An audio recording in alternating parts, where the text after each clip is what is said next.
Ini dia 6 kampus di Indonesia yang menyediakan International Undergraduate Program.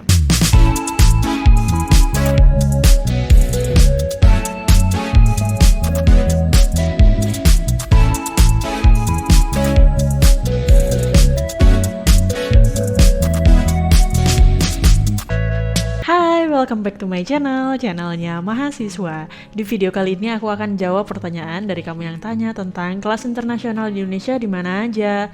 Apakah program S1 itu ada kelas internasionalnya? Kalau iya, nama programnya apa? Dan banyak banget pertanyaan lainnya. Tapi sebelumnya, jangan lupa klik subscribe dan turn on notification biar kamu gak ketinggalan informasi terbaru dari video-videoku selanjutnya.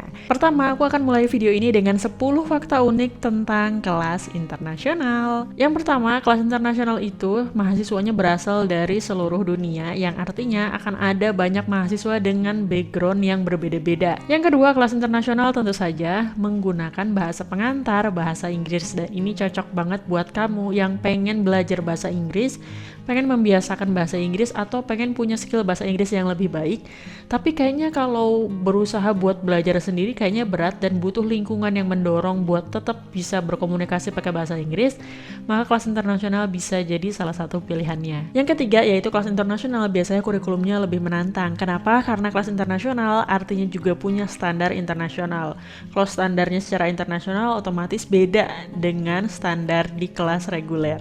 Yang keempat, untuk kelas internasional itu fasilitasnya lebih lengkap dan ini otomatis berbanding lurus dengan biaya UKT-nya yang juga lebih besar.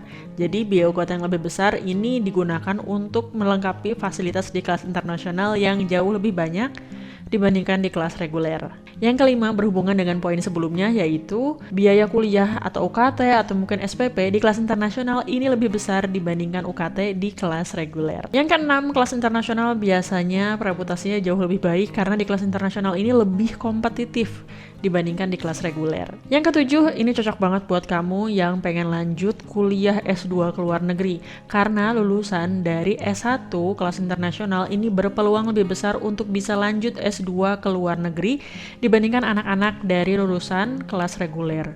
Aku pernah baca persyaratan di S2 di Inggris atau di Eropa, aku lupa negaranya.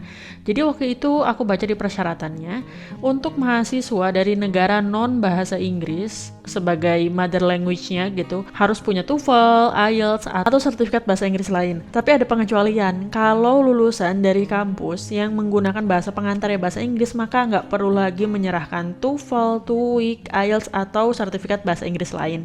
Dan ini bisa jadi keunggulan buat anak-anak lulusan kelas internasional yang artinya nggak perlu lagi sertifikasi bahasa Inggris, karena bahasa pengantar bahasa Inggris ini udah dianggap punya kemampuan bahasa Inggris. Seperti mahasiswa yang mother language-nya bahasa Inggris. Yang selanjutnya, kelas internasional ini mengembangkan kemampuan mahasiswanya untuk punya keterampilan global. Apa aja sih? Yang pertama, berpikir kritis. Terus sudah itu kemampuan bahasa Inggris tentu aja, kemampuan menyelesaikan masalah yang kompleks, kemampuan berpikir kreatif, kemampuan bekerja sama, dan juga tentu saja beradaptasi. Yang kesembilan, kelas internasional membantu mahasiswa untuk lebih toleran dan beradaptasi. Karena kenapa? Untuk kelas reguler aja di kampus-kampus besar biasanya mahasiswa berasal dari berbagai daerah di Indonesia dan itu udah cukup buat meningkatkan kemampuan toleransi kita. Apalagi kalau teman-teman sekelas kamu itu berasal dari berbagai negara yang ada di dunia, otomatis kemampuan toleransi kamu pasti akan dilatih selama kamu berkuliah dan nanti kamu akan ngerasain hasilnya ketika sudah lulus. Yang ke-10, kelas internasional bisa mengajarkan kamu banyak banget pengalaman, terutama banyak kegiatan-kegiatan internasional yang tidak didapat di anak-anak kelas reguler. Sebagai contoh misalnya, kalau di kelas reguler KKN atau PKL-nya cuma di dalam negeri, tapi untuk yang kelas internasional, untuk PKL atau KKN-nya atau magangnya itu biasanya ditawarkan atau ada kesempatan buat magang di luar negeri, dan kesempatan ini bisa meningkatkan skill kamu baik secara personal maupun secara profesional.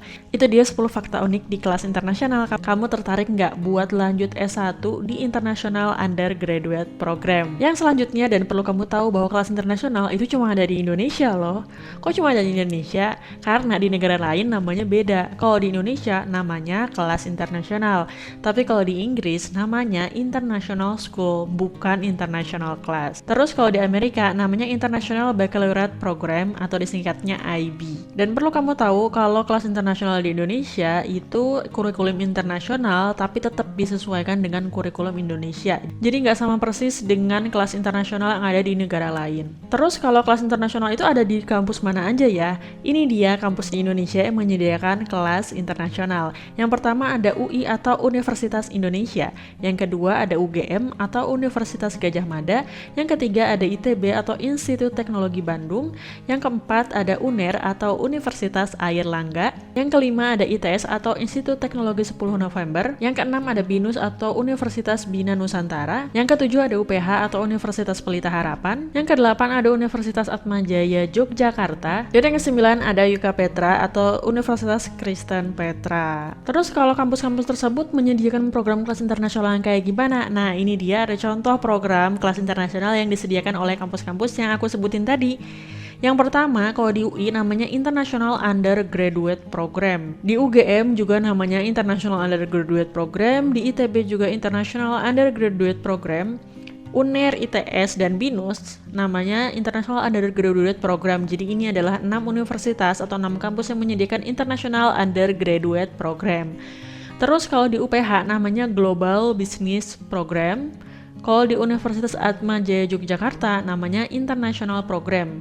Di UK Petra juga namanya International Program. Jadi setiap universitas punya nama program yang berbeda-beda. Kalau kamu tertarik buat lanjut kelas internasional, kamu bisa kunjungi di website resmi kampusnya karena informasi update akan selalu diupdate setiap tahunnya di website kampus masing-masing. Terima kasih sudah menonton video ini sampai akhir. Kalau kamu punya pertanyaan lain terkait kelas internasional, kamu bisa tanya di kolom komentar di bawah ini. Terima kasih sudah menonton video ini sampai akhir. Jangan lupa klik subscribe dan turn on notification. Sampai jumpa di video selanjutnya. Terima kasih.